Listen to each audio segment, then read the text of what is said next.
greetings to all of our candidates, and I thank you for your participation this evening in our forum.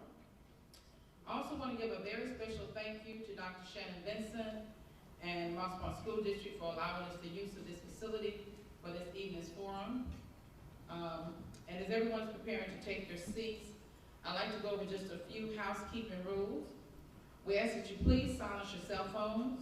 We want to give our complete and undivided attention to the program without any distractions or interruptions. I also want to, you notice the bathrooms are on my right, down this hallway, and they are marked. If you haven't filled out your card at the door, feel free to take it to your seat, because we will have volunteers coming around gathering up the cards and bringing them to our moderator. And you'll notice at the top of the cards it has different subtopics, and we ask that you check out one of those subtopics that closely matches the question that you want to ask. And that'll make it an easier flow, and that'll make it easier for our moderator as she's asking the candidates questions. And I want to tell you just a little bit about our moderator this evening. Deborah is the CEO of Deborah Quaid Enterprises, LLC. She's an author and a motivational speaker who's passionate about expressing the power of communication in a way that uplifts the marginalized and disenfranchised.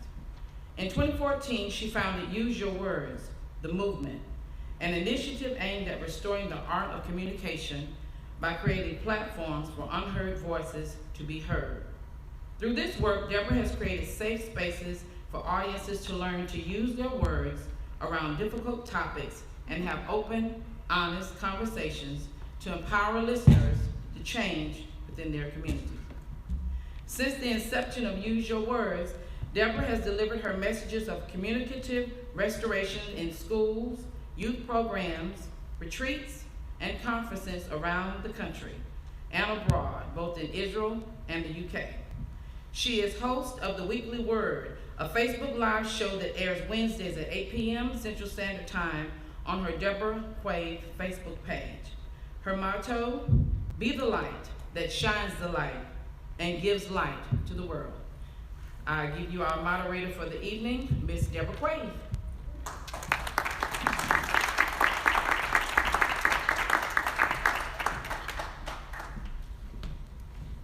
Good evening.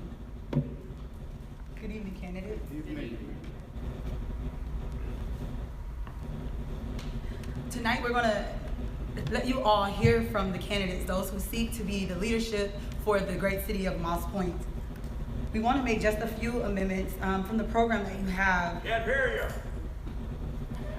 you. Is this better? Can you all hear me?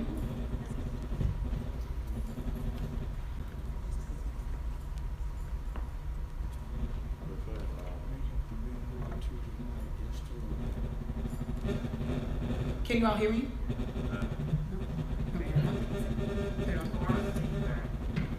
One second. Yeah, try to put it on. We'll be right back.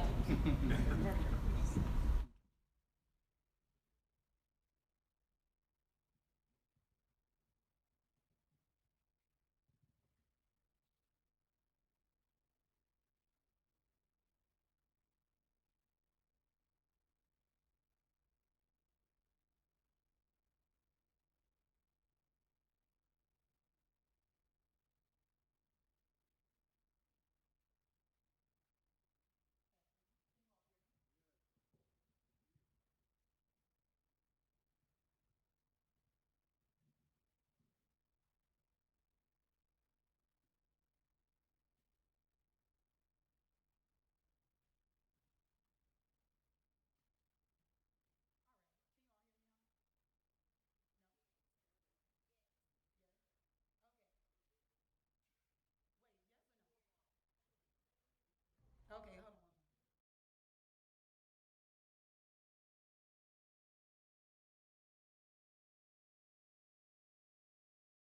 Let's get started. We're going to make the first adjustments to the times that are written on the program. They're just a little adjustment. because of the candidates, but I'll be sure to walk you all along throughout the process. If you cannot hear me at any point throughout the night, just let me know. All right, so let's get started.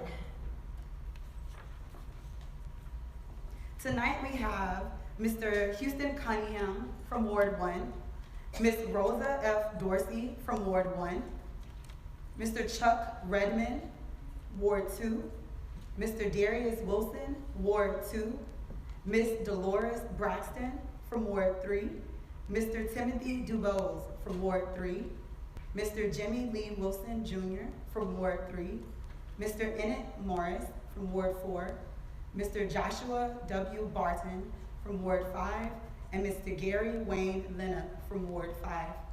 At this time, candidates, you will each have 2 minutes to introduce yourself. We're going to start off with Mr. Cunningham, running for Ward 1. You may take your stance at the mic. Good evening. Is that one on? Can you hear me? Okay. Okay, guys, here we go. We're gonna walk to the next one.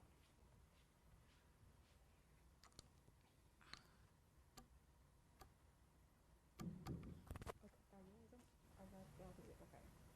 All right. Again, good evening to all.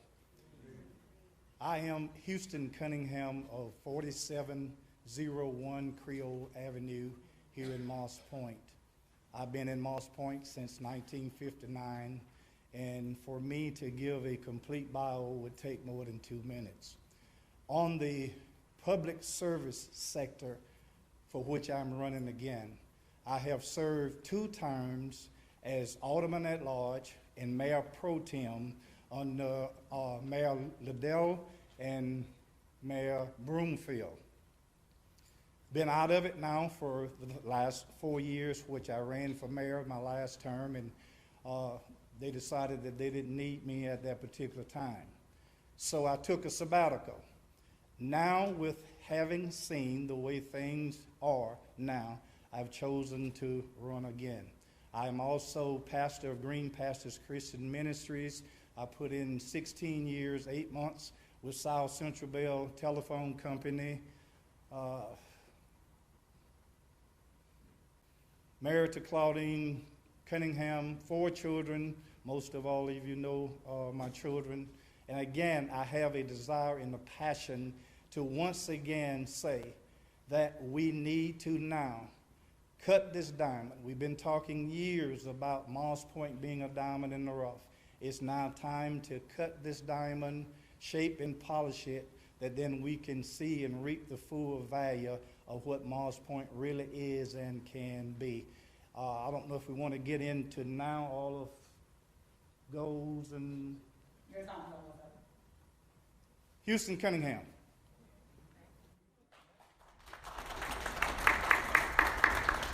Next, we have Ms. Rosa Dorsey, running for Ward 2. Ward 1, I'm sorry. Good evening. My name is Rosa Dorsey. I am married to Charles Dorsey. We both graduated from Moss Point High School, 1975. We have lived in this city for basically all our lives. I've been in Ward 1 since '83, and we have did ministry here in this city. We have a heart for this city. We have worked behind the scenes for a long time, and I want to continue to work and serve in Ward 1 as the Alderman. I believe that we need some new leadership in our ward. We have a lot of issues, but we also have a lot of strength. And I believe that I'm available full-time, even though it's a part-time position, that I will be the best candidate. Mr. Chuck Redmon, running for Ward 2. Good evening. As she said, I'm Chuck Redmon. I am the incumbent of Ward 2. I've been an alderman now for 8 years. I've been a lifelong resident of Moss Point. I'm married to Sonia Bird Redmon. We've been married 28 years this September, and I would continue to love to serve the residents of Ward 2. Thank you. Candidate for Ward 2. Good evening, my name is Darius Wilson, and I am running for Ward 2. I've been in Moss Point since 2011. I started off with the police force under the leadership of Chief Keith Davis. I'm a transplant originally from the Washington, D.C. area. Spent 4 years in the Navy, down here in Gulfport with the Seabees, and just never left. I like Mississippi because of the laid-back lifestyle that's down here and the pace. And Moss Point, as it was already alluded to, the potential that's here. If anybody who's ever talked to me, they know that I really love and have a passion for this city, and I've heard so many great things about how things were. But where we are currently is a culmination of decisions that were made in the past that brought us to where we are. My question for all of us on tonight, as you hear us out, what decisions are we going to make over the next 4 years that will impact the generations that come after us? Because if we don't start making some better decisions, what will our city be? Will we still have this city? So I promise, I want to work hard for you. I'm going to do everything in my power to the best of my ability to represent you the right way, where there will be nothing to be embarrassed or ashamed about, because I love Moss Point.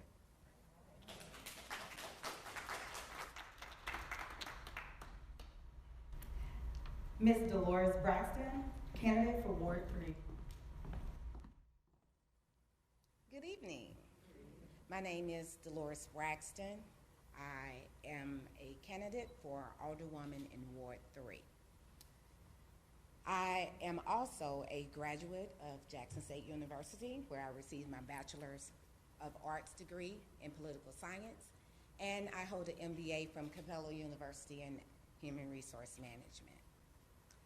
I am a concerned citizen for the city of Moss Point. I am concerned for the citizens of Ward 3.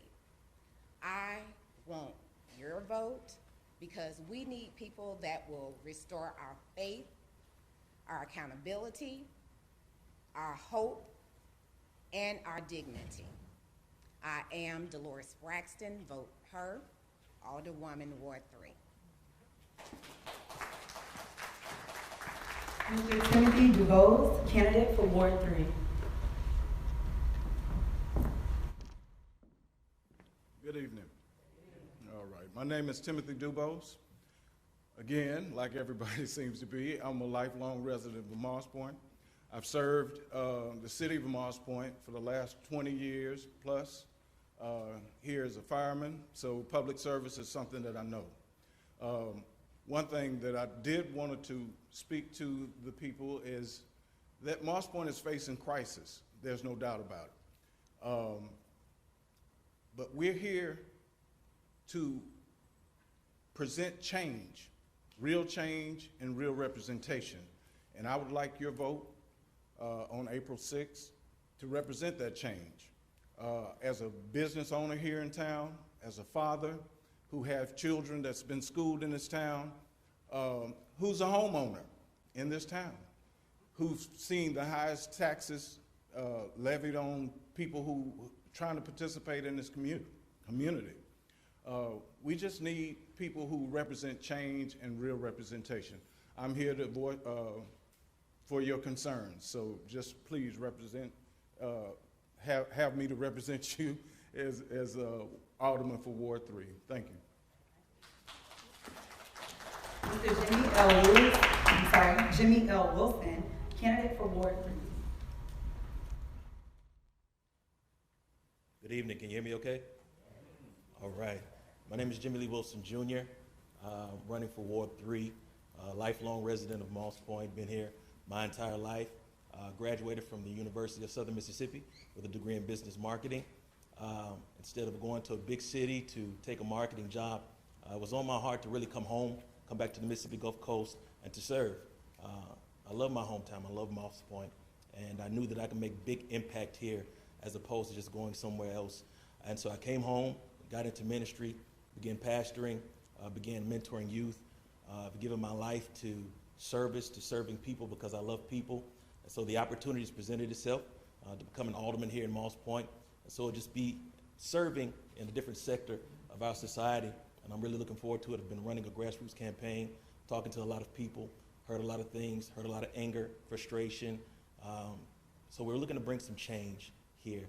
And that's what I'm excited to do, to be able to bring some change, some solid change, actual planning, vision casting, and executing that vision. Thank you. Candidate for Ward 4. Good evening, everyone. My name is Enid Morris. I'm retired from Rolls-Royce Naval Marine. I've come here to Moss Point in 1995. I'm married to Miss Antoinette Morris, or Robinson Morris. She's a retired school teacher from the city of Moss Point, from the school district. My goal here for the city of Moss Point is to continue the progress that we're doing. We're doing things here in Moss Point. As the incumbent, I want to keep continuing doing things that for Moss Point that we can be proud of. I have people calling me now from Texas, Florida. I'm a cruiser, and one of our main events here in Moss Point is Cruising the Coast. And now that we're doing these things in here in Moss Point, Cruising the Coast, all the hotels are selling out, and people want to come here and be with Moss Point. I just want to continue doing things like MML, keep things for Moss Point. We was healthy city one time. I'm into recreation. I like walking every morning. I walk all 3 wards 5 days a week, sometimes 6 if I feel good. But just want to just continue to do things for the city of Moss Point and look up, and we're going to make it better. Mr. Josh Barton, candidate for Ward 5. Hello, I'm Josh Barton. I'm in Ward 5. I moved here about 30 years ago. I am a second generation graduate of Moss Point High School. It's been a little while since I've been on this stage, but in 1995 is when I graduated. 93, I was a Eagle Scout in Troop 220 here in Moss Point. I have a computer science degree from University of Southern Mississippi, and I followed up with a master's in business administration. I've been working at Ingalls for a little over 20 years now. I have a wife and 3 children. One of them is about to graduate from Mississippi State next month. I have another one that's just starting college this semester, and then I have another one in elementary school. I'm active in the Boy Scouts as Assistant Scoutmaster. I'm also in the Girl Scout troop. And the last few years, I've been doing a Christmas light show in my neighborhood over in Riverwood. So if you ever drove by and saw the Christmas lights, that's me. I've been the Riverwood Homeowners Association president for 6 out of the last 10 years. And I would like to expand and try to help the city in a different way. Thanks. Mr. Gary Wayne Leonard, candidate for Ward 6. Good evening, I'm Wayne Leonard for Ward 6. I was born and raised here in Moss Point. Many of you may have met me working at the hardware store that my dad operated over here for about 54 years. My grandfather started Foster Limp & Sons Building Materials in 1945, and it was open here for over 60 years. So we're an integral part of this town and this community. I live on Oakwood Street, 5030 Oakwood now. I've served I'm in my 2nd term.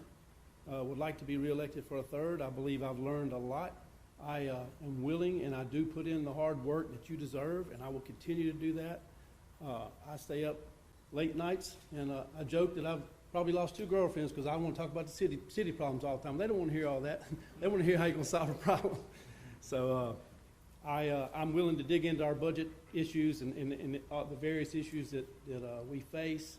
We've put in a lot of hard work. I think it will benefit the city to bring me back again and let me help lead our board, and I appreciate your support. Thank you, candidates. All right, ladies and gentlemen, we're about to get into the questions. Candidates, you will each be asked a question that you have 2 minutes to answer. We will go through 2 rounds of these questions. I would like to let you know that it's okay once you get to the mic to remove your mask to speak. And then, of course, put it back on once you sit back down. All right, so Mr. Cunningham. This section of questioning is in regards to constituent engagement. How do you plan to involve residents in the decision-making process in your ward? You have 2 minutes.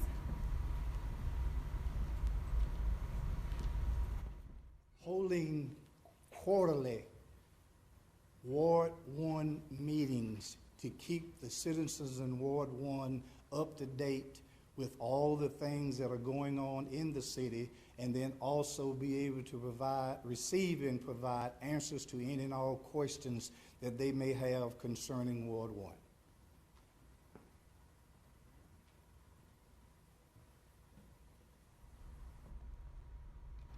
Ms. Rosa Dorsey, what do you consider your ward's greatest challenge, and how would you overcome it?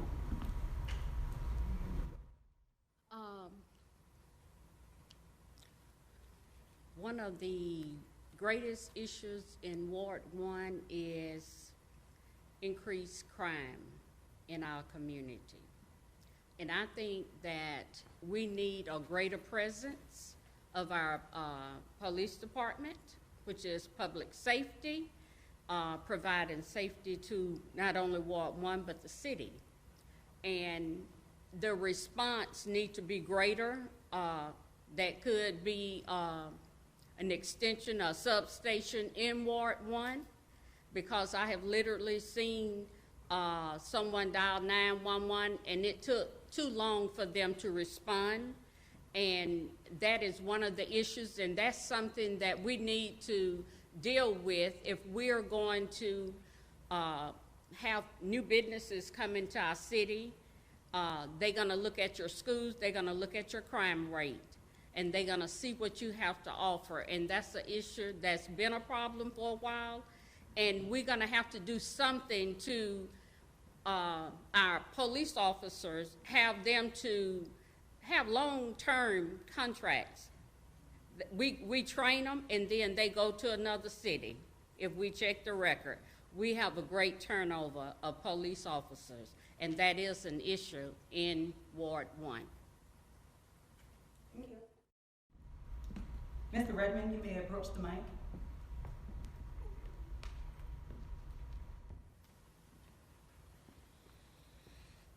As an incumbent, identify one area of municipal government you feel citizens need to better understand to assist in that. 2 minutes? Yes.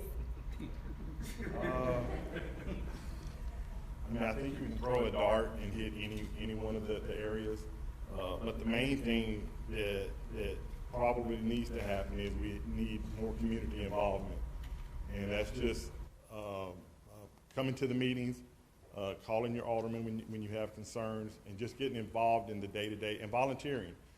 We have in the process of trying to start back the recreation department. We have baseball, we're trying to get football, we're trying to do all these other things, volunteering those things.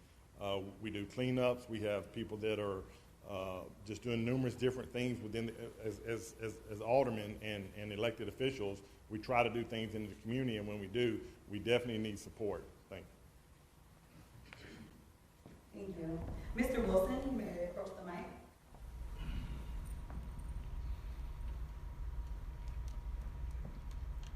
How do you plan to improve local democracy?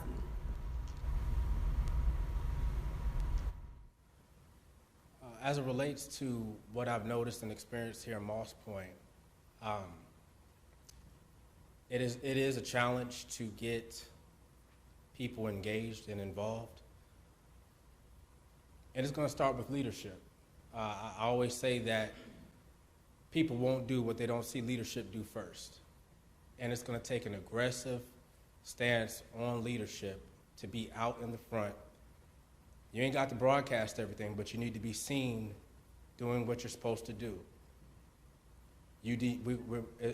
As an alderman, I would have to allow myself to be made extremely available to build that trust. We have to build that trust. People will not buy into and invest anyone or anything they do not trust. And right now, as it pertains to local government, based on the contacts and conversations that I've had with so many in my ward, the trust is not there.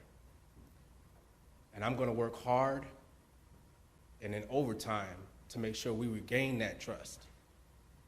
That's what I plan to do. Thank you. Ms. Braxton, you may approach the mic. This next topic of question will go towards COVID-19. A year later, we are still facing challenges caused from the pandemic. How are you prepared to aid residents in your ward struggling to return to a sense of normalcy financially?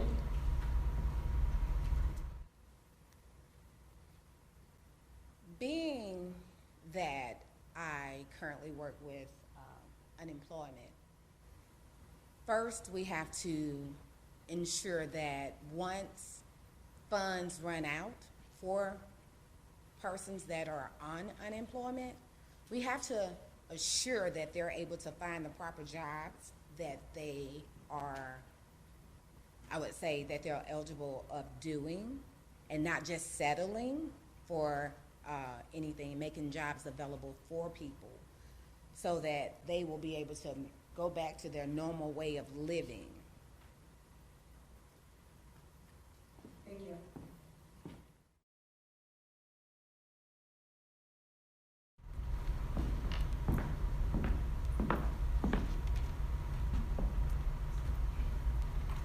What is your plan to provide resources and access to mental health services to those suffering within your community?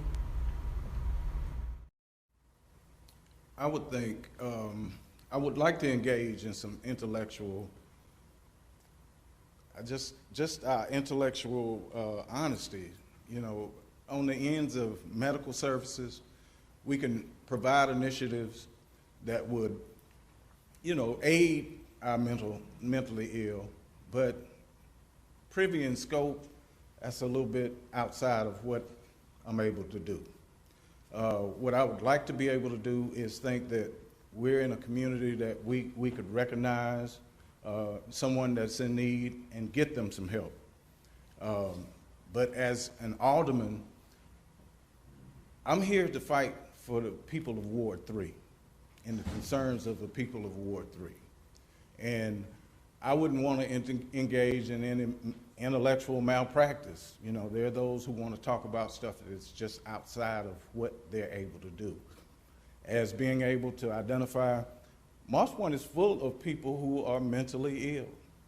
And we see that by just traveling up our main streets.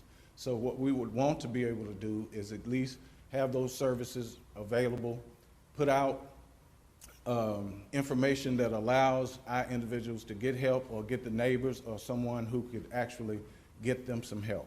So we would want all of our citizens to have adequate health care as well as adequate mental health care as well. All right, thank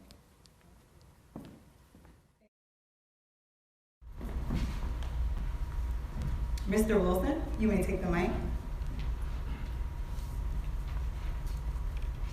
What is the alderman's role in relation to the public school system? If elected, how do you plan to get involved practically or symbolically? I absolutely love youth.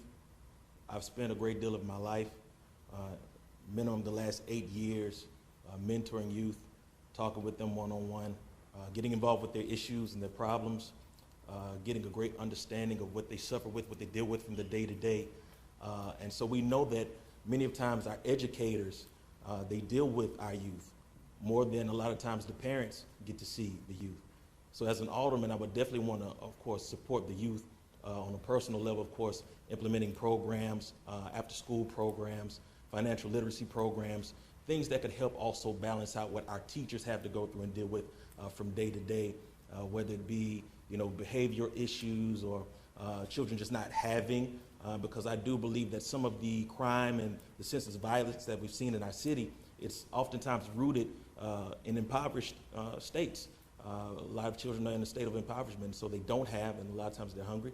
And so I would love to be able to, as an alderman, speak with a lot of our administration that are in the schools and find out what's needed from the students that are within my particular ward so that I can help Moss Point as a whole. It's just, you know, community. It's just leadership, speaking with leadership and being accountable one to another. But that will be my plan concerning the school system here in Moss Point. Thank you. Thank you. Mr. Morris, you may approach the mic.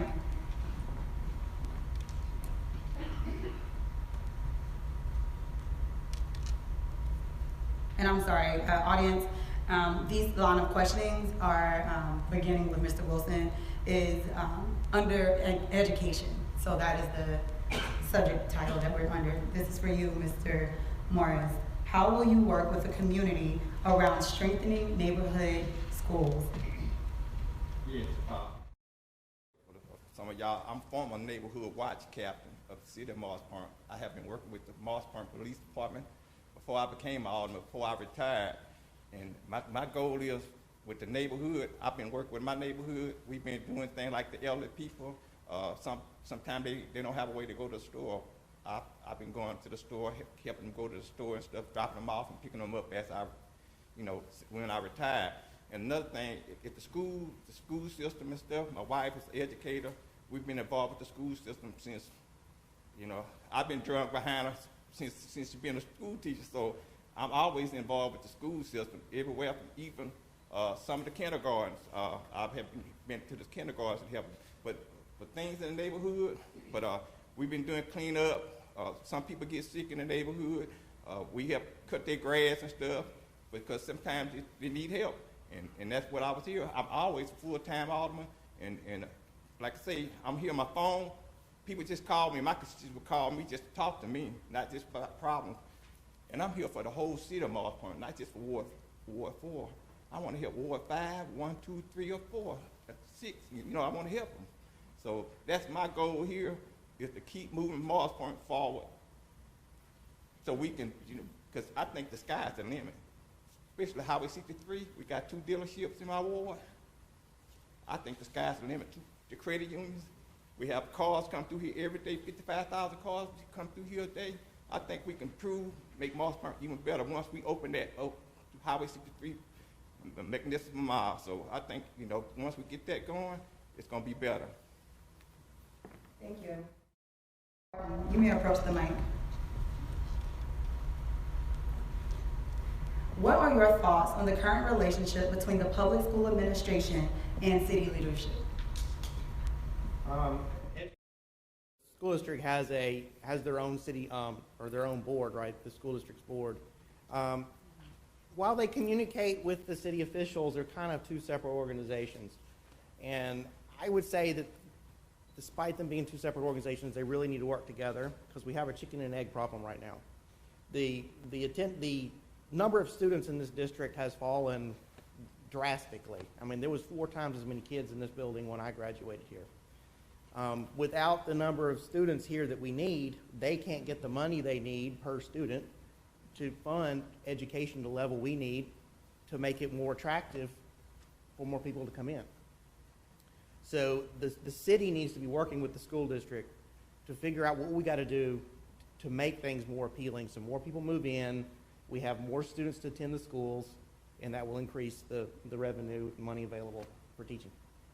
Thank you. Mr. You may approach the mic.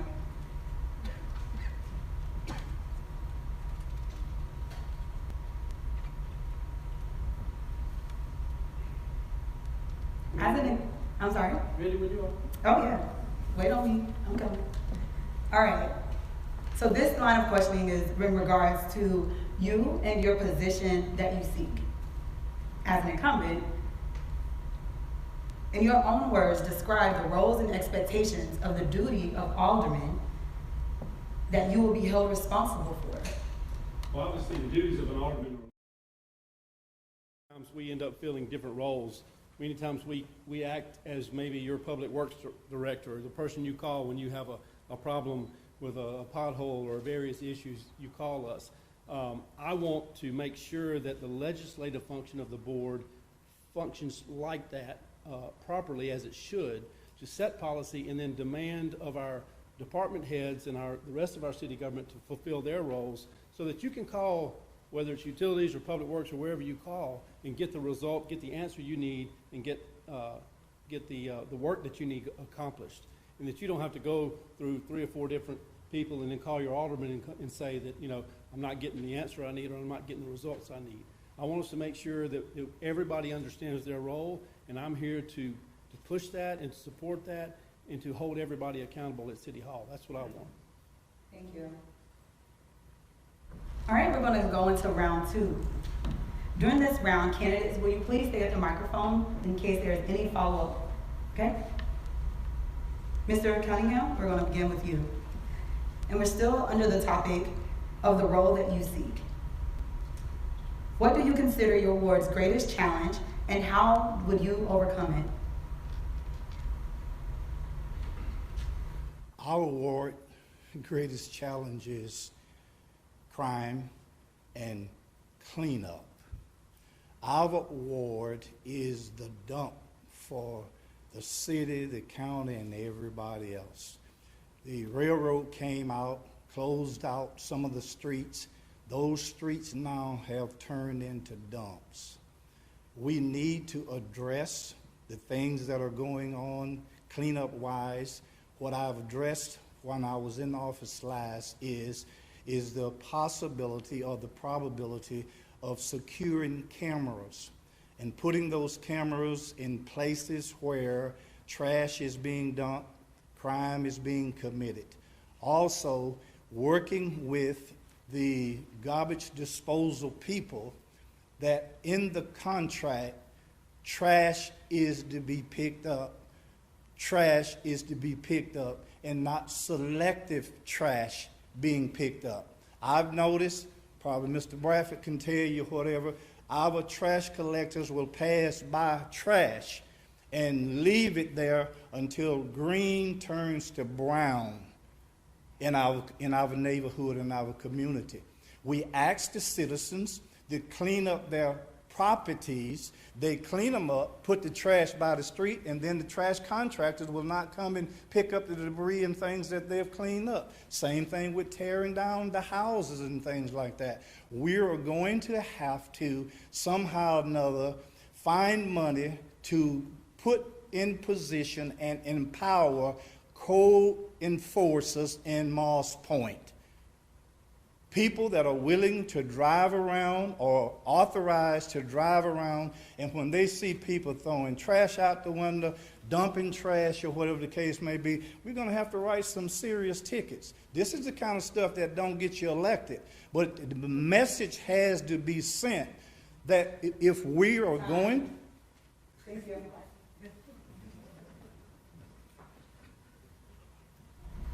Ms. Dorsey?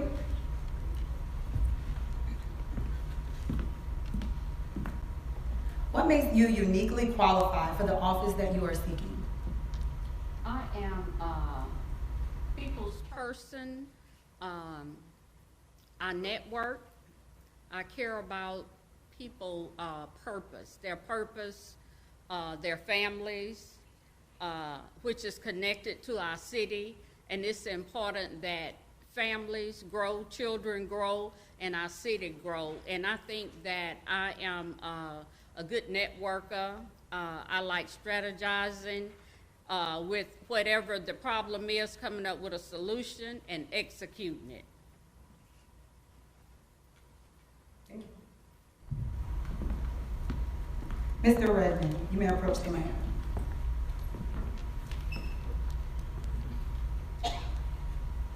As an incumbent, what specifically would you say would be the top priority in your ward if elected? Goes back to what I said a little bit earlier. I think we need the people of the ward to get serious and help in the city to free up our building inspectors. We need people to clean up their yards. We need people to get their broken down cars out of the driveway, out of the yard, so that our building inspections department can actually go out and do building inspections instead of running behind careless people that don't cut their grass, don't clean up their yard, don't move the cars out of the yard. To me, that's the biggest concern that we have. So, Mr. Redmon, you're saying that the top priority in your ward is people doing their part for the city. Thank you. Mr. Wilson, you may approach the mic.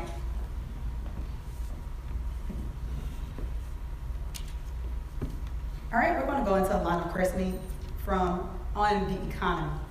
How would you describe the state of the city's economy? Well, one of the things that I've heard over the years is that constantly is that we don't have the revenue, that the city doesn't have finances for this or for that. And a lot of things are associated with that or connected to that. Of course, when there's no business or if there is a lack of business, it's hard to bring in revenue. When you have a tax base that doesn't have 100% participation in paying taxes, it's hard to bring in revenue. When you lose population, it's hard to bring in revenue, which would come back to help keep the Parks and Recreation Department open, which would help to bring in more police officers and give law enforcement what they need, and public safety in general, what they need to be successful. That's the state of the. So in one word, or one sentence rather, how would you describe the state of the city's economy?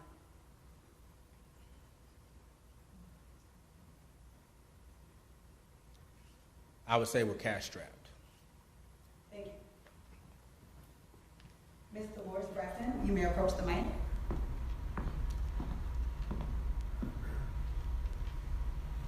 What's more important for the city right now?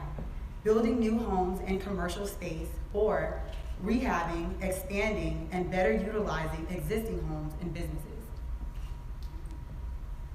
I think what would be best now is for us to clean up all of the dilapidated homes that we currently have. Either go ahead and reach out to the homeowners to either clean those properties up or rehab them, or just go ahead and knock them down so we can bring in investors so that they can come in and build new homes, so we can increase our economic development so that we can provide more jobs, and then people will come into our community so that they can work and have a better way of living in our area. So if you were elected on day one in office, what's one step that you would take to implement this plan? Basically start by finding out who all these homeowners are for the dilapidated properties.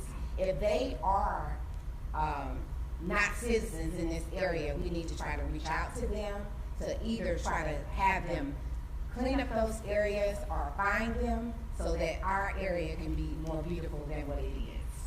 Thank you. Mr. Delores, you may take the mic.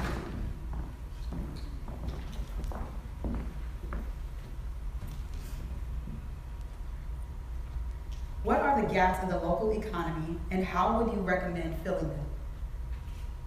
I think the gaps in this local economy is our lack of investment in our people capital. In order for us to be competitive on the coast, we have to develop our people capital. Those are individuals who in our education, we need to focus on our lowest rungs. Again, those individuals who graduate, even taking driver's ed, should come and have, at minimum, at best, is a CDL driver's license. That at least eliminates a lot of what we have for unemployment. These individuals could come out and be productive from day one. So I think when it comes down to us having the investment, our investment should be in our people capital and trying to make our people competitive along the coast. All right, thank you. Thank you. Mr. Wilson, you may take the mic.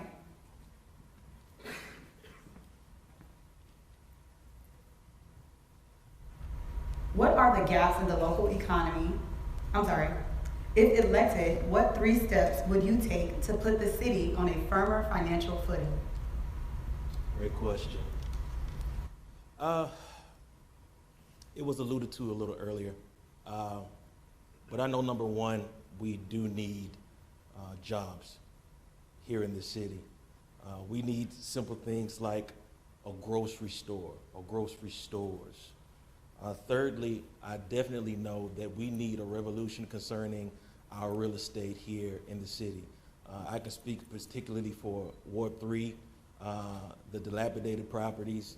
I mean, and there on Front Streets, there's one on 2nd and Winona that's just staring at us. There's one directly on 2nd. I think somebody's finally working on that.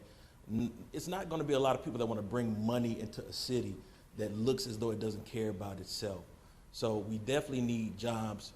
We need economy. We need businesses, grocery stores, and we need to work on the state of our real estate currently. Those are definitely 3 things that I think we need to work on, for sure. And so that would be my focus, the first 3. So what steps would you take, one step apiece, how would you implement each one of those strategies? Each one. Number 1, as far as jobs, would reach out to companies, let them know what we have to offer. They would definitely be looking at our population, how businesses in the past have done here. I'm pretty sure that they would look at what we would be taxing them as far as a city. Number 2, as far as bringing in a grocery store, we have to definitely reach out to companies and pretty much do the same thing. But I do know that we need a grocery store here in Moss Point because our people need better options for eating, healthy eating, as opposed to a lot of the corner stores and the junk that we get from day to day that's making our people sick. Number 3, real estate-wise, of course, I believe Ms. Delores alluded to it earlier, contacting a lot of these business owners. I don't have to do a search. I know who a lot of these I know a lot of these homeowners are to these dilapidated properties. And it doesn't take a whole lot to make a neighborhood nice. You know, a coat of paint, fix some of the wood, take those raggedy, broken down cars that's in your front yard that everybody can see and get rid of them, mow your grass, and you bring your real estate value up in your neighborhood, and that helps every other neighborhood that's outside of those neighborhoods. It betters the market value in that ward in Moss Point, and it helps the next ward and the next ward and the next ward. We need a better community, so definitely reaching out and making that happen. Thank you. Thank you. Mr. Morris, you may approach the mic. This line of questioning is in relation to waste, recycling, and sanitation. What are your thoughts on the city's recycling practices? What are 2 ideas you have to improve this area as an incumbent? On recycling, Can you face the mic? Thank you. On recycling, a lot of people in certain areas recycle.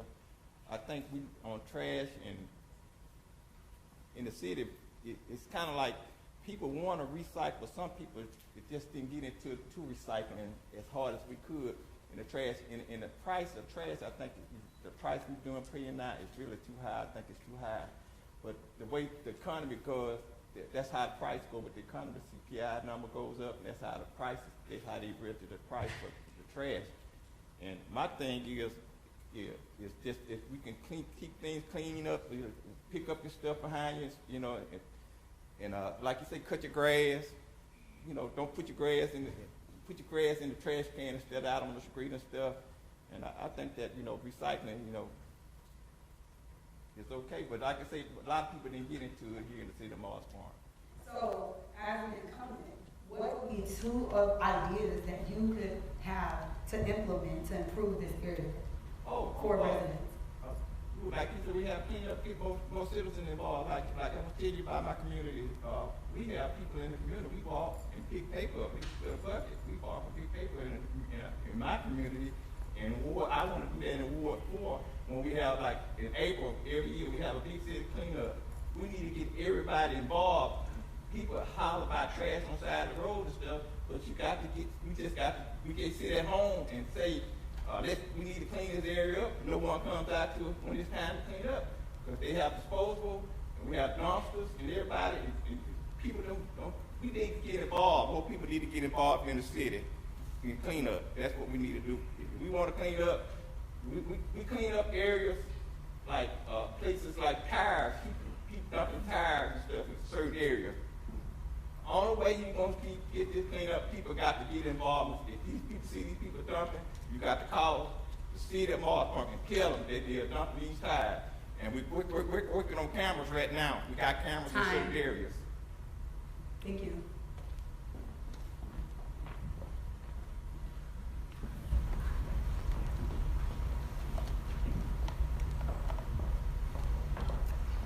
Hi, Mr. Barton.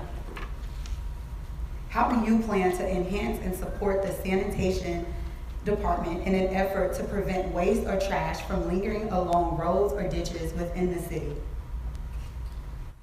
So obviously, it's illegal to litter, but we need some more enforcement.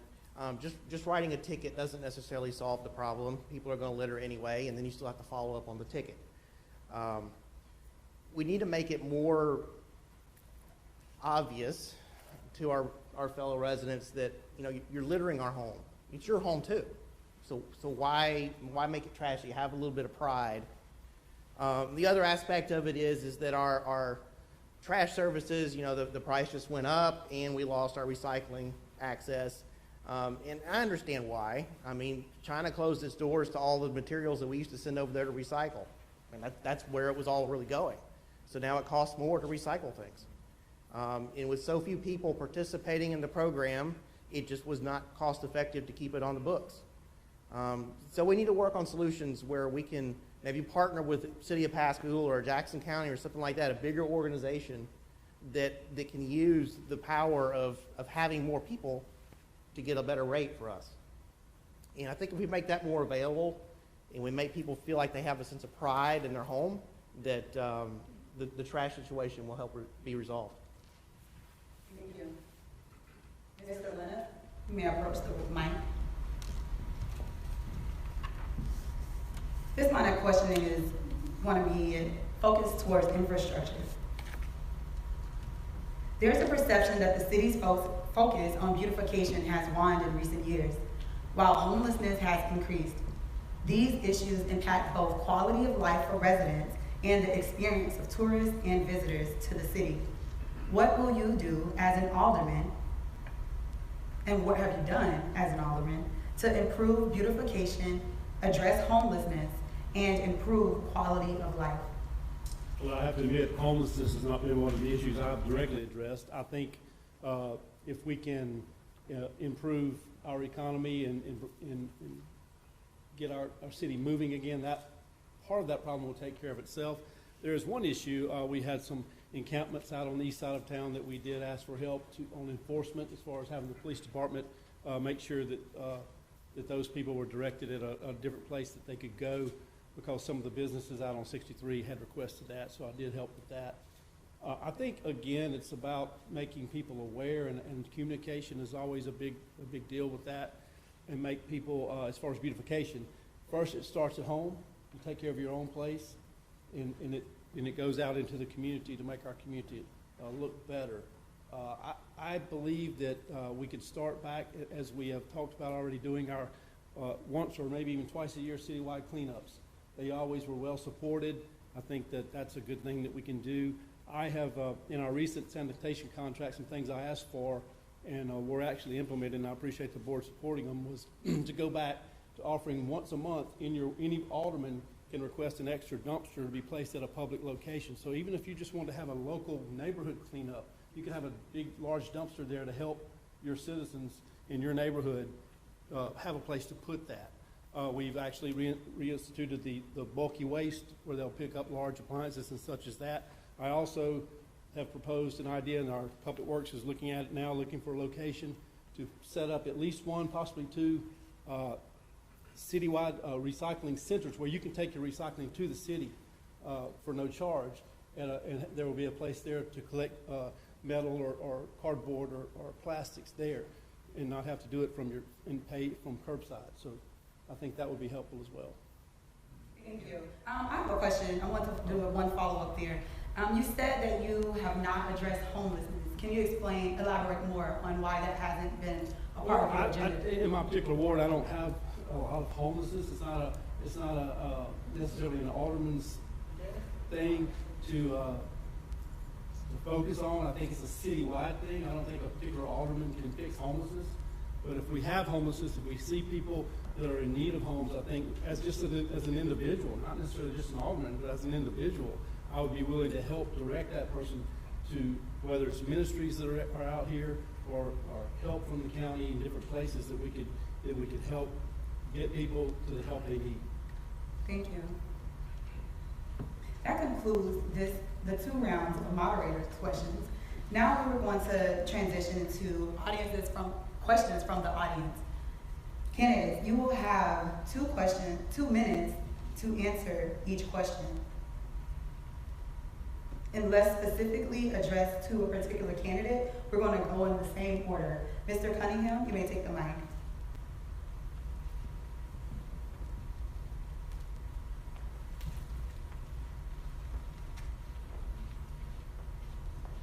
What prior community engagement have you created in the past?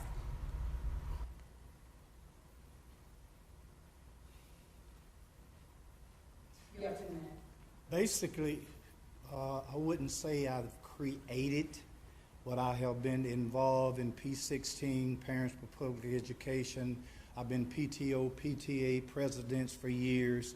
I used to, when the school allowed me to do deterrent trips to Leaksville and to Parchman, taking students with whom that the school thought necessary to try to keep them out of a situation like that.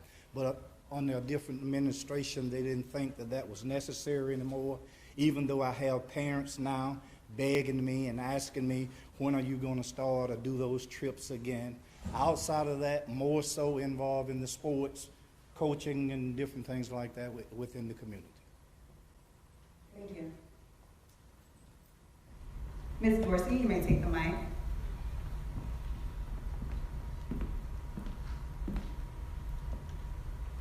What is your #1 concern in regards to the community, and what is your plan to take action?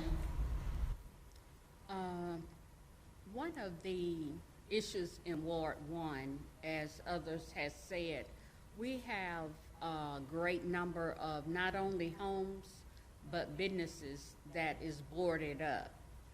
And I plan to engage with that, with the board members and the mayor, whoever he or she may be, because some of them has been boarded up for over 10, 15, 20 years. And that's not good. And that's one of the things that will not be attractive to not only other businesses, but homeowners coming into Ward 1, which is many homes there in that ward that could be sold or rented, which will actually bring people back into the city or back into that particular ward. Thank you. Mr. Redmon, you may take the mic.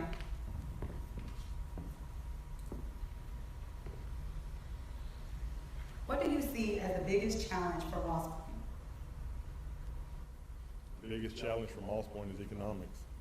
And I think that starts with trying our best to sell the 63 corridor. I think at some point, I don't think in the near future we can be like D'Iberville, but I think we need to start heading in that direction. And with that, we need to partner with the school system to make sure that they have all the things that they need for a successful campaign during the school year, because we all know economics is based on your school system. It's based on your crime. We're working with the police department right now to get fully staffed. So we all want safe neighborhoods. We want a good school, and I think if we can keep moving toward those things and continue to do that, we can see the 63 corridor expand. Thank you. Mr. Wilson, you may take the mic. What are your plans to help engage young people in recreational activities?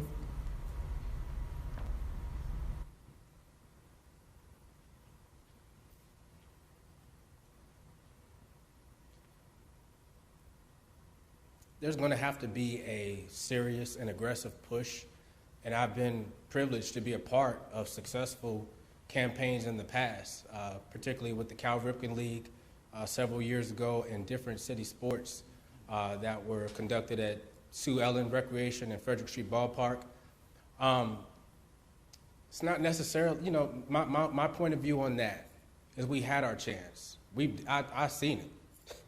I know what it looks like to get the community engaged and involved, and our problem over the years has been keeping them engaged. So now how do we convince them to come back from Hurley?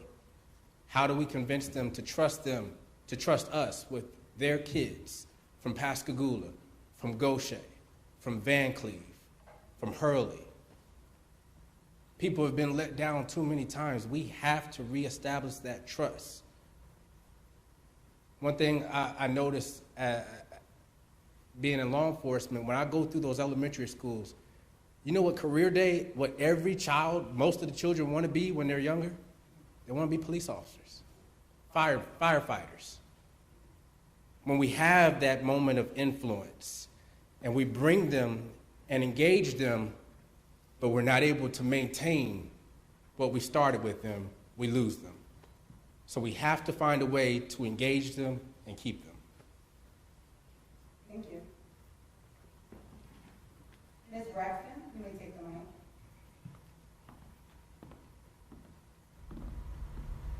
This question was directed towards Ward 3, so you're representing Ward 3. What will you do concerning the drainage problems in neighborhoods, especially in Ward 3? In reference to the drainage problem in Ward 3, that's a bigger problem than any person on this stage can handle by themselves. First, we have to start with getting funding to develop and come up with a better strategic plan of, for our infrastructure. We have to start from the beginning all over again, and that's more money than any of us have in this room. Not only that, we have to go after federal grants. We have to reach out to our local governors. We have to reach out to our senators. We have to reach out to our state representatives. We have to reach out to the higher powers that be to come up with the funds to fix this infrastructure. Thank you. Mr. Dubois, can you take the mic?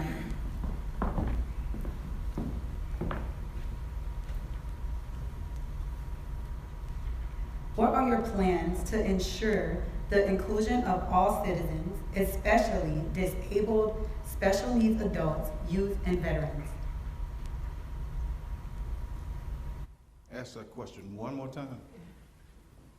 What are your plans to ensure the inclusion of all citizens, including disabled, special needs adults, youth, veterans, and military?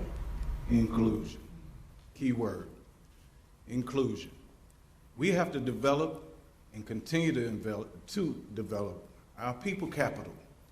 Moss Point is being displaced, and we're constantly thinking that we are holding some type of position. That's being displaced either passive or active. We either going to educate our children to participate in this process, go on to become some professional, and then with their degrees can't afford to even come back here to participate because there's no jobs available for their degrees. The second is those individuals who need to be skilled, our carpenters, our brick masons, all these people who could contribute to our community and be an attribute to our communities. Those people that are elderly, they are good mentors. They are good people to reference. I've had mentors in my life that these men have created industries such as plumbing companies, such as brick masonry, such as carpentries, air conditioners, and heat and repair. These people have been people who've come in to employ those who were less fortunate in education or in opportunities. So in that, still just developing our people capital, because other than that, we're being displaced, and we have to be able to participate in our communities. Thank you. Thank you. Mr. Wilson, you may take the mic.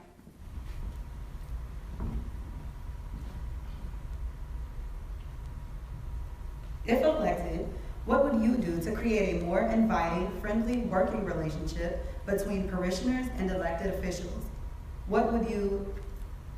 Specifically, what would you do on day one?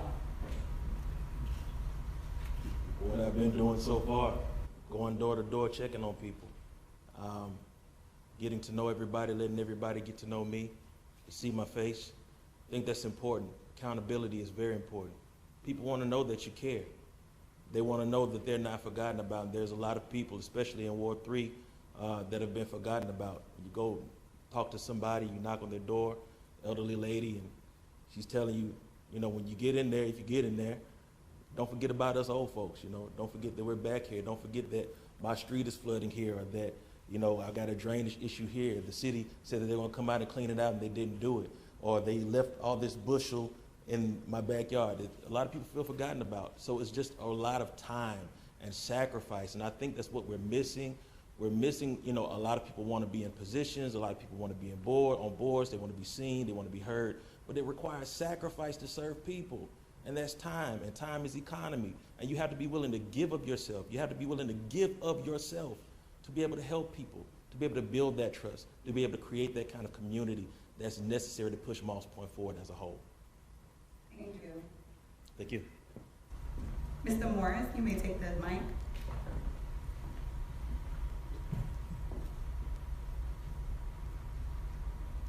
How committed are you to the people of Moss Point? 110%. I'm so committed that I walk I'm sorry. I'm so committed, I walk every day. I walk the wards every morning. Like I say, I walk the wards. I'm so committed, I want to bring back recreation so bad. I walk at Sue Ellis Gym every morning, and I got with the ward, Alderman for Ward 3, and we cleaned it up where you can see all the way through the lights working and everything. I think if we can get Sue Ellis Gym open back up, we can be back to help the city again. We won it in 2014, we won it in 2016, and we won it in 2017. And I think if we can get the citizens and the seniors, not just the young folks, we need to get the seniors involved too, and just come out and have gatherings, like the picnics and stuff, like we used to have at City Hall, get the recreation center back open, and reach out to Jackson County for some help. I think we can bring it back to life again. Like I say, cruising the coast, it's just one of the things, you know, that's living here, that's working real good in the city of Moss Point. And people they love coming here. And like I say, we got a beautiful city. You know, our city is just as good as Ocean Spring, Biloxi, or Gulfport. I just think we just need to push it a little bit more. And I think once we do that, like they say, you build it, they will come, they will come. Thank you.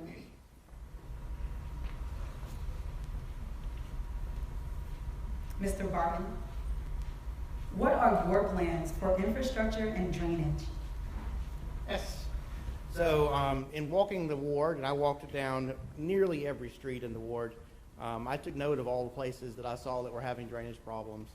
There's a lot of problems up on the north side of the interstate. There are a lot of problems on the south side of the interstate. Basically, the Escataba area as a whole has got a serious drainage problem.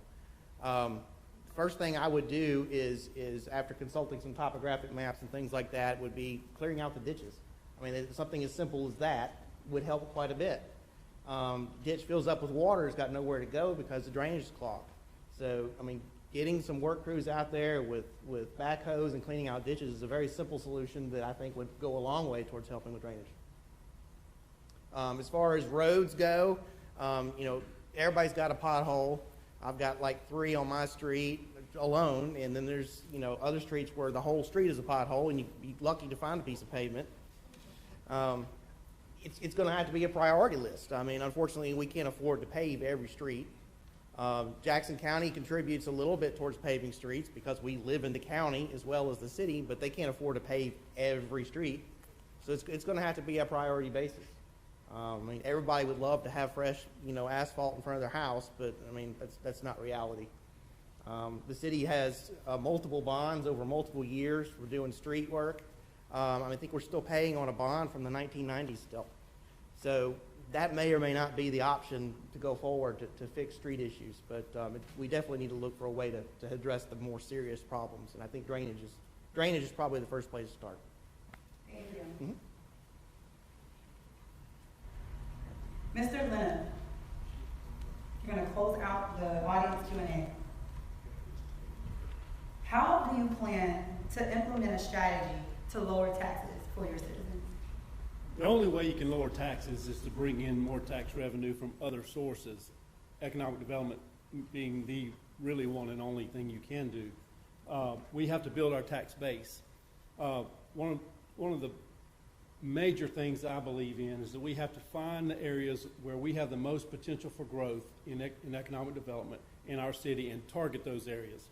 You've heard mentioned already, we're working feverishly on the what we call the Magnificent Mile, which is the I-10 corridor, to get those service roads developed up there to facilitate more development so that will attract more business and build our tax base. So that's on the northern part of the city. I believe the southeastern quadrant of our city as well, where Highway 63 meets Highway 90, is another target area we should target. You have more industrial and light industrial support type businesses that are interested in that area. But that's what you have to do. You have to grow you have to facilitate our economic growth and do things that target that. We can't, as government, create a job, but we can look at the things, where do we invest? We invest in the areas that will create jobs, that will help others create jobs. So I just think that has to be our mindset. We've got to focus on economic development as number one, because every problem we talked about tonight is rooted in money. It's money and a partnership either between you as a citizen or businesses and the city. And we cannot solve any of these problems without money. So anybody that tells you anything that they're going to do, they're going to transform recreation, they're going to rebuild roads and infrastructure, not going to do any of it without money. So when you get in office and you open the books and you say, oh, we don't have any money. We have to build our economy. That is the key to lowering your taxes and increasing our revenue for the city. Thank you. Yep. That concludes the audience Q&A. Now we're going to go into one more round of questions. You're still stuck with me. Okay, Mr. Cunningham, you may take the mic.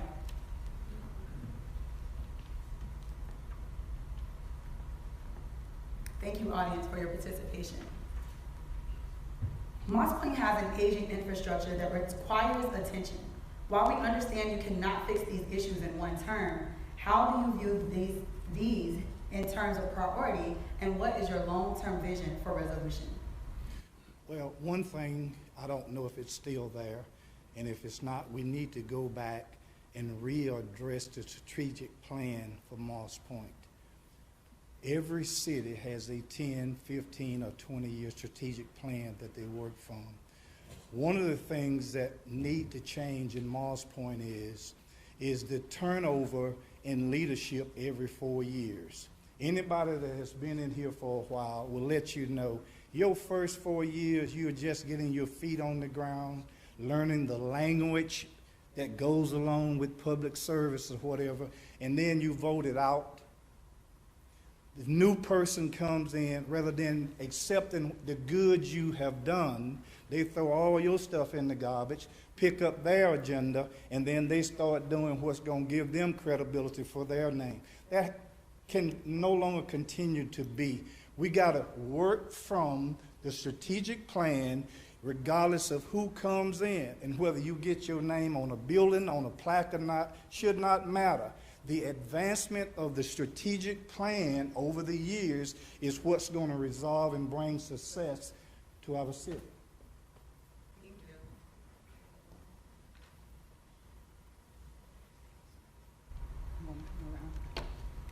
you. Ms. Dorsey, if you would meet me at that mic over there.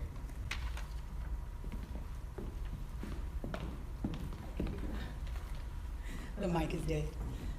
All right. The roads of Moss Point have long been an issue amongst residents. What's your plan to better the roads and alleviate potholes in your ward? You said the roads? The roads, yes.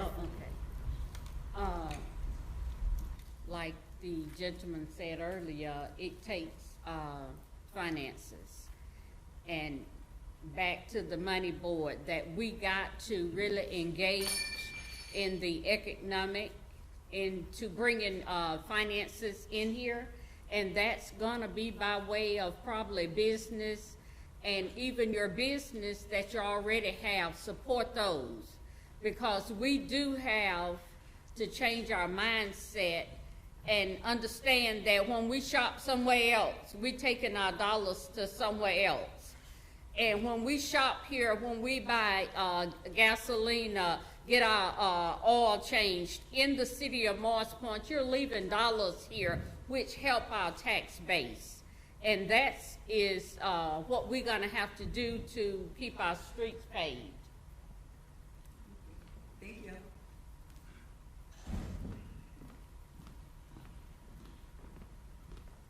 Mr. Wilson, will you take the mic, please?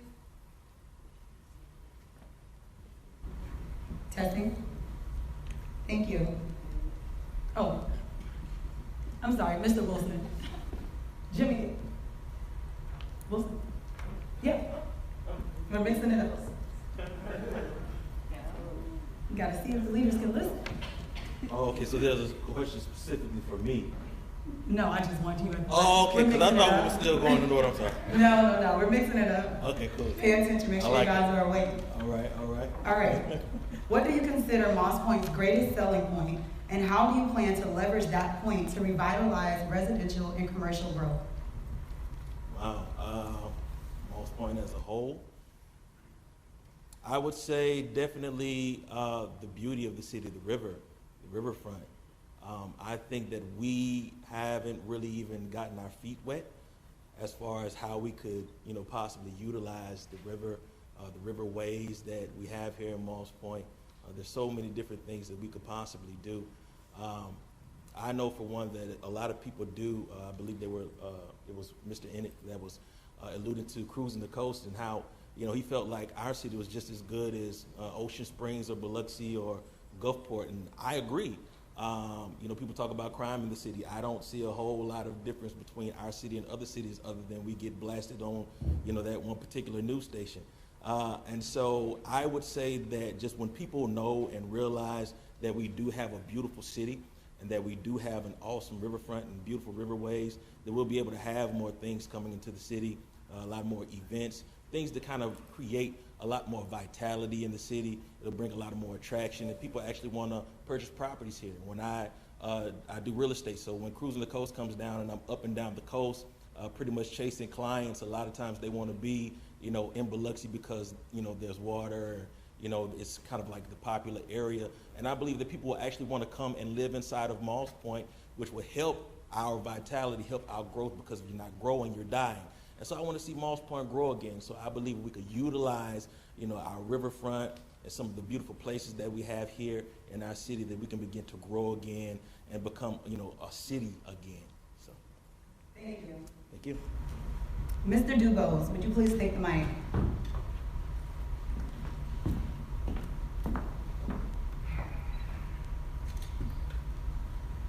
How do you plan to support small businesses within your ward? Thank you for that question. As a small business owner, I would encourage any initiative to support small business. As any of you know or have any clue of running a small business, it is thin lines and thin margins that we operate on. And any excess taxation on our businesses hurt us. And so the problem we're having as small business persons is, I'm glad you asked me this question, is that we have an employment problem. As much as people say that they want jobs, we can't find people to work. And as much as we want to have viable business in this town, we still have to have participation. We want you to buy local. So what we want to do is just create those initiatives, work with those schools, create shadowing programs to where we can bring individuals in to help us. And with that, that would be the first initiative that I would do for small business. I sounded so confident with that answer. Thank you. Thank you.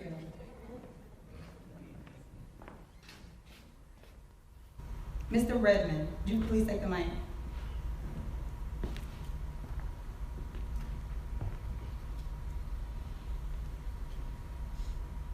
It's been said aldermen only care about their own property without regards to other residents within the ward. Would you agree or disagree? How would you plan to dispel that myth if re-elected into office? I disagree. It's not just about my property, it's about all the properties in the ward. And it goes back to what I said earlier about people taking care of what they have.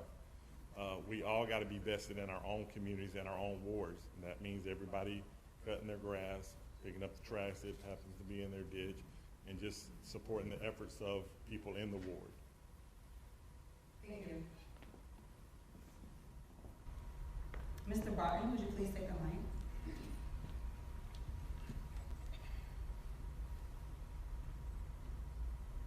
Moss Point has an aging infrastructure that requires attention.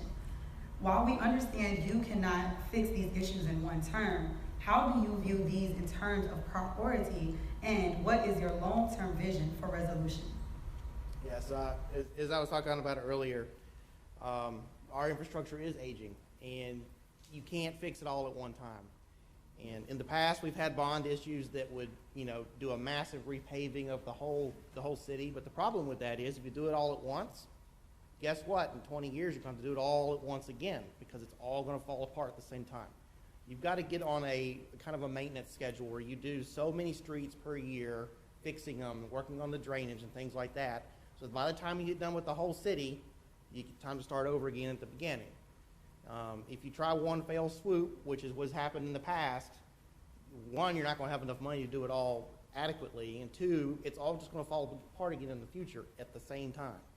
So you need to have that plan, 20, 30-year plan of this street's going to happen in 2022, this street's going to happen in 2025, and address whatever the street needs. Does it need repaving? Does it need a new drainage culvert? Whatever the problem is on that street, but every street needs to have its own maintenance plan.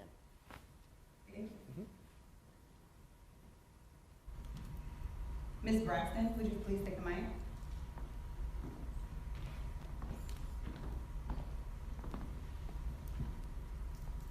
If someone came to you with a proposal to build a new piece of public infrastructure in the city, i.e. a road or a bridge, how would you evaluate whether that project was worth implementing? And how would you go about your decision, arriving at your decision? Before I do anything with that proposed project, first I would need to consult with the other aldermen on board and ensure that we have investigated this project to its fullest, to ensure that it's a legitimate project, and make sure that every official, every department involved, every department that needs to be involved will be involved in making sure that that project is legit. Thank you. Mr. Wilson, Delores Wilson. Oh, I'm sorry, I just wrong right there earlier. All right. If elected, how can you support small business development and expansion within the city? It goes back to what I mentioned earlier when it came to the youth. Again, over the years, I've seen so many small businesses come. The problem is being able to keep them. You'll see them 1 year, and then within a year and a half, 2 years, they're gone. I'm new to that arena, but I would want to know what it takes, particularly as it relates to Moss Point. But I guess basically, what do we want to be? When I think of Ocean Springs, I think of the arts, I think of crafts, I think of being able to walk down the street leisurely. When I think of Biloxi and Gulfport, I think of casinos, I think of things that we can do on the beaches and things like that. In Ocean Springs, when I go down Government Street, I don't see realistically where you can just put a barbershop or a beauty salon downtown.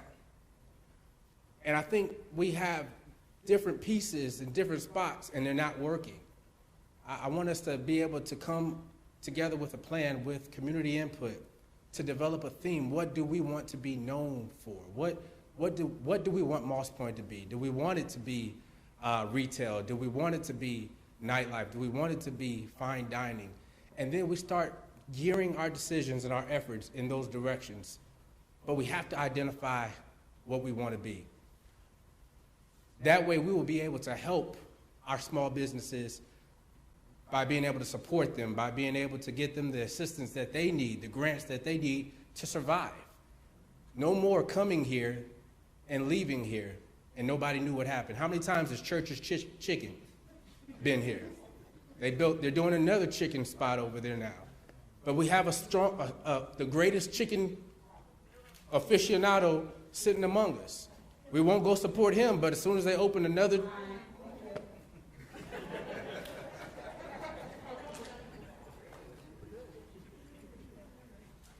Mr. Morris, please take the mic.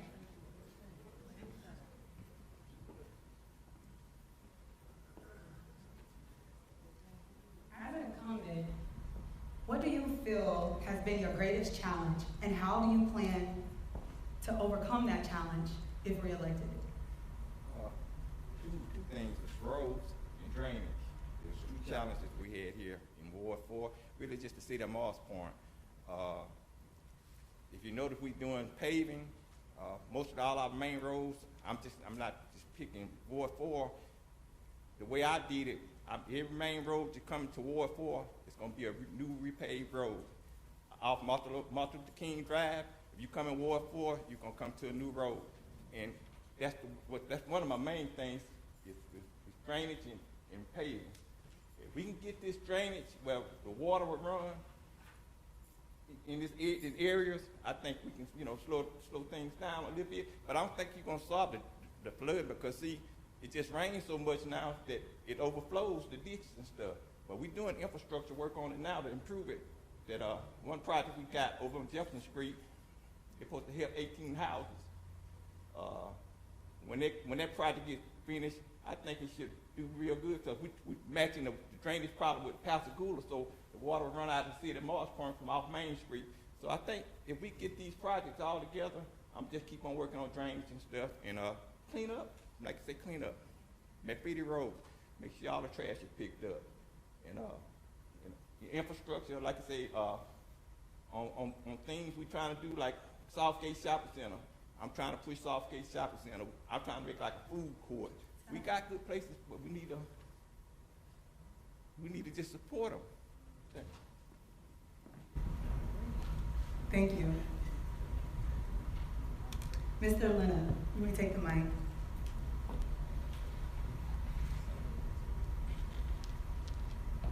What do you consider Moss Point's greatest selling point, and how do you plan to leverage that point to revitalize residential and commercial growth? Well, I think it's obvious that our greatest selling point is our location. We are located at the convergence of an interstate and two major highways. We have rail, we have an international linked airport. We have so much to offer in the area of whether it's a small business or larger commercial business or even industrial development. We have a deep water, what I call an inland port right here. We have all the aspects of that, and I think that is the thing that we can sell and we can push. That's why I mentioned earlier that we need to focus on those things that will bring the economic development that we need. That's why we're putting so much effort into the, like I said before, the Magnificent Mile, which is adding frontage roads along both sides of I-10 between Highway 63 and 613, along with other improvements in that area to improve traffic flow and connectivity. I think that is going to facilitate and stimulate economic growth like we haven't seen in a long time. And I think that's really going to be a game changer for Moss Point. We have every aspect, 4-lane highways, rail, like I've already said, and we have good people. So we just need to tell our story. Thank you. That concludes our questions and answers from the candidates. And at this time, candidates, we will go into closing statements. You will each have 3 minutes to close out. We will go at random. Josh Barton, you will take us first.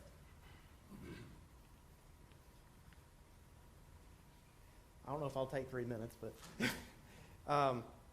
so we've heard a lot of things tonight, about things that people want to do to help our city. And it all does boil down to money. I mean, everything's money. I mean, we're a city with a $20 million budget and a $30 million appetite.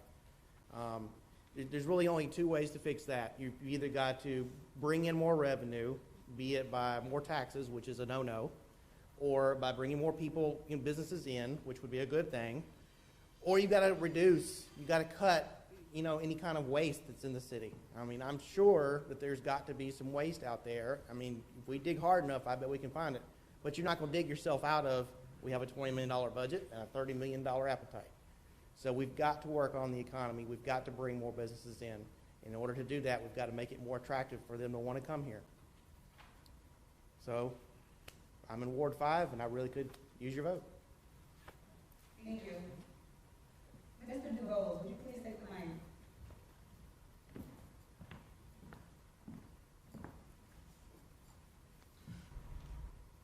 Again, I think a lot of our problem is we're looking for Santa Claus.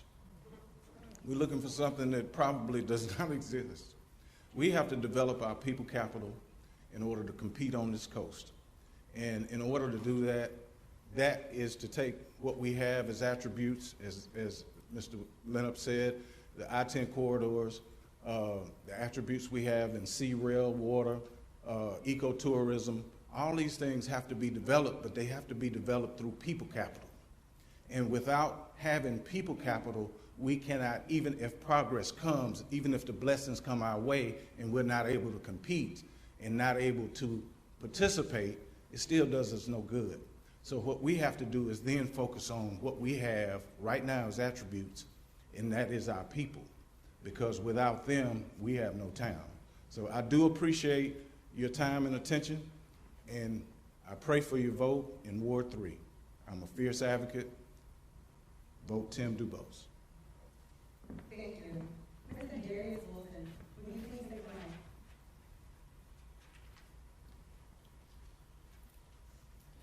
mic? In closing, I just want to make it clear to those that are viewing and to those that will be serving within the city that I will work hard for you. There are many issues that the city is facing, many challenges, and it's going to take a collective effort. No one person is going to be able to do it. No one person has all the answers.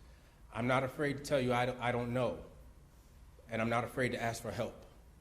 I think that if we can regain the trust and the confidence with the people that we serve within our community, once we establish credibility with them, simultaneously we'll begin to work on those relationships or repairing relationships on the county level. You need the county to get things done in Moss Point. Once we establish credibility, consistency, reestablishing those relationships on the state and national level. We have to get rid of that stigma of pride and arrogance as if we don't need anybody. We do need help. But let the greatest of you, let them become your servant. We have to humble ourselves and be honest with why are things the way they are? Why have we, our population, where are they? They're not in DC. They're not in Atlanta. They're not in Seattle. They're in Pascagoula. They're in Goshen. They're in Van Cleve. They're in Hurley. You won't find one person, black or white or anything else, that doesn't have an ounce of Tiger pride, but they wear Van Cleve over their Tiger now. They wear a Hornet over it. They're proud of where they come from, but they don't want to come back here. We need our people back. We need more than just homecoming participation. We need our dollars back. Beautiful homes. I was cleaning the ditch the other week, and a young lady pulled up and said, "Thank you for taking care of my mother's property." Well, we need you to come back home too. We need help, and it starts with first acknowledging that we need help. I challenge Moss Point, and I want you to challenge me to look at the person in the mirror, to do what you say you're going to do, to be accountable, to be accessible, to be available. Vote for Darius Wilson. Thank you. Ms. Dorsey, would you please take the stage? The mic.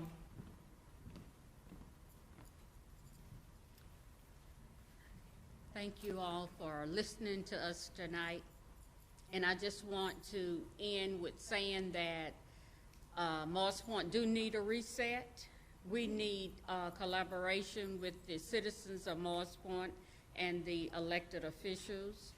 And we need to hit the ground running with leaders that are really willing to work hard, work with each other, work for our city.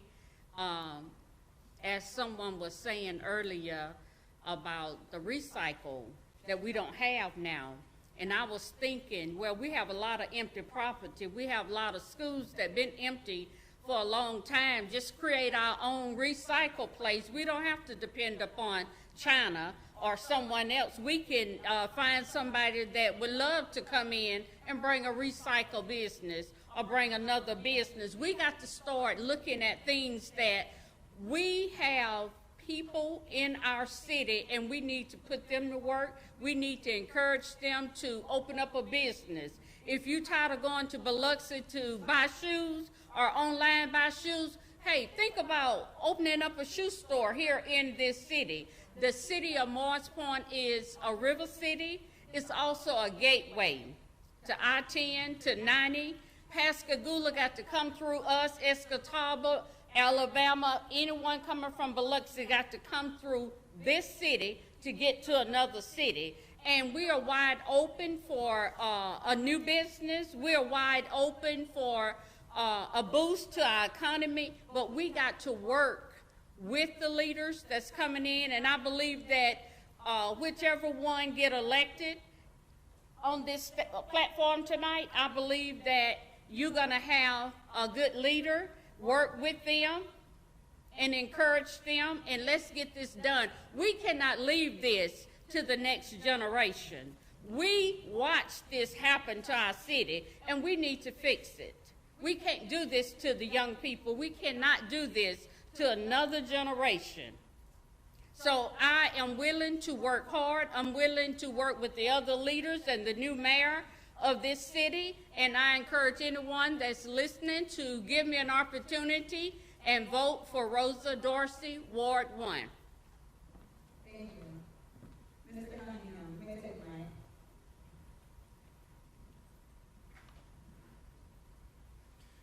First, I want to thank those who put on this forum tonight, allowing us to be able to share our hearts and our desires with the community and those in our ward. The first thing that I'm going to say is that we're going to have to address our image. We've lost the image for our city. There are people out there that want to and willing to invest in this city, but they want a return on their investment. The other thing is that we have to get back to the table where the monies are being distributed. Out of all the BP money, Restore Act money, none to the little money came into Moss Point because Moss Point didn't present what was necessary to be on the receiving end of those monies. There are monies out there, but again, people want to know. The trust thing has been said all night tonight. They got to be willing to know that they can trust in us to allow them to come and do business, get a return on their investment. And then the other thing that we're going to have to address is any and all true problems and excuses to stop the mass exodus out of Moss Point. We can no longer continue to operate as a city with non-vested people. We got too much money of our taxpayers' dollars that are not being spent in Moss Point, except somebody buys some gas on the way out of town or some food on the way out of town. Our dollar has to circulate the city at least 2 or 3 times before it leaves. And without vested people, we can no longer continue to operate as a city. We're operating more now as a corporation. People come from everywhere, make our tax dollars and go back and spend them other places, so then we don't have the tax base to do all these things that we are talking about doing. We have to stop the mass exodus and get people to once again believe in, invest in Moss Point, and that starts with a change of image. Vote Houston Cunningham. Thank you. Mr. Morris, you may come to the mic.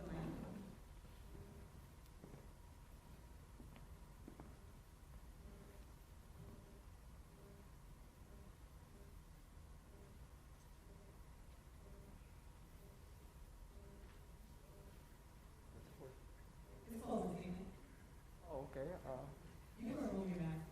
I'm listening for you for the question, but my goal here is to continue the progress that I've begun here as the Alderman in Ward 4. Paving, drainage, economic development, reaching out to the Chambers of Commerce, City of Biloxi, getting to know who MML, people don't know what that is, the Mississippi Municipal League. It's like a training program that we go to certain areas like Jackson, Oxford, you reach out to other cities. And another thing we got to believe in, we try to get Main Street back in. We're working with Main Street right now trying to revitalize the city of Moss Point downtown. Because I was talking about cruising, but we had a riverfront. You ever seen Christmas by the river? It's one of the best things here on the coast in December. We got to bring that back so people get the pride back here in Moss Point that we need. Because what it is, a lot of people, the trust, they don't believe trust. Recreations, we've got a 2% sales tax. We never bring it up because people think we weren't going to use it right. But we got a budget, we got a committee that's going to be a recreation committee that we can put those funds back and not going to be used for nothing but recreation. So I just want to continue the progress that I'm doing with the city of Moss Point and Ward 4 and reaching out to all constituents, not just Ward 4, all constituents of Moss Point. If you want to call me, talk to me, you see me, I'm not going to run from you. Thank you. Thank you. Mr. Leonard.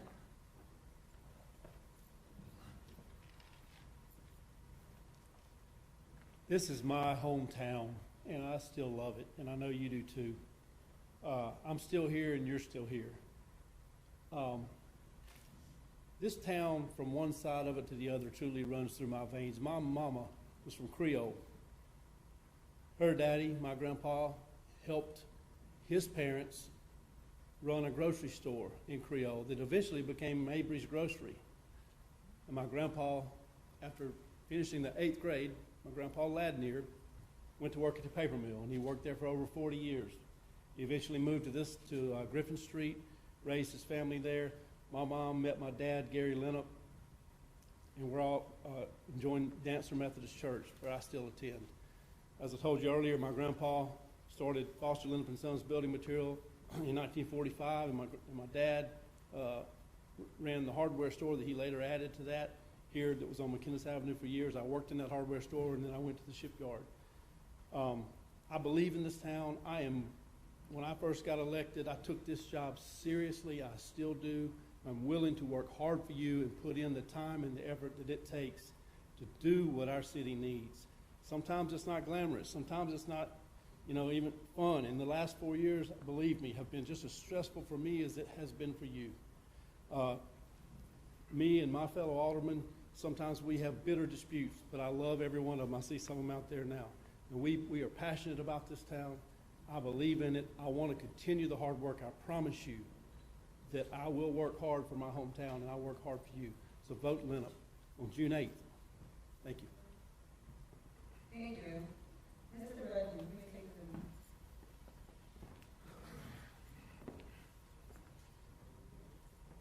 Yeah, I'd like to start off by saying that 8 years ago when I started this thing, I had no idea what an alderman was or what he did. I know I had conversations with my alderman at the time, and that's kind of what got me interested in it. I hear the lofty goals from not only alderman candidates, but from mayoral candidates. Look, we all want stuff in Moss Point, but at the end of the day, we're all restrained by the budget that we have.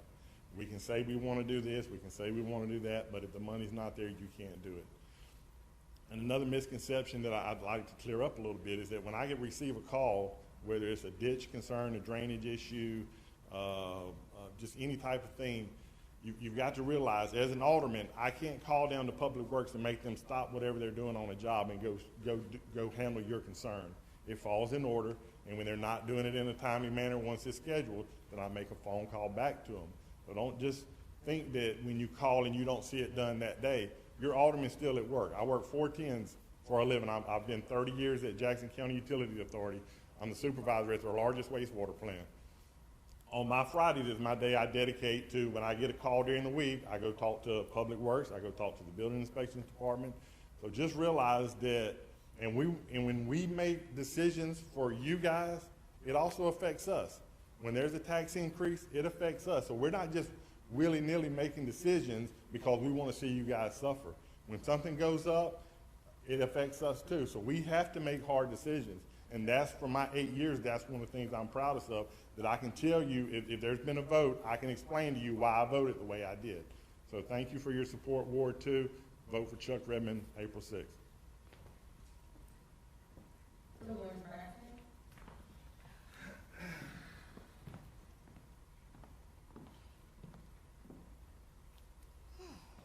It's almost over. I stand here tonight not for me, but for you. I stand here because I'm willing to make a sacrifice for you. This is not for me. It's for my parents, all the citizens of Ward 3, and all of the citizens of Moss Point. I'm standing here because I'm concerned about Moss Point. I want Moss Point to be the Moss Point that it used to be. I'm not standing here saying that I want to come in and make changes. I want to make Moss Point better by some of the things that have been done. I do not want to reinvent the wheel. I want to work with the wheel that's there and build on it. Vote me, Delores Braxton, Alderwoman of Ward 3. Thank you. Thank you. Mr. Jimmy Lee Wilson.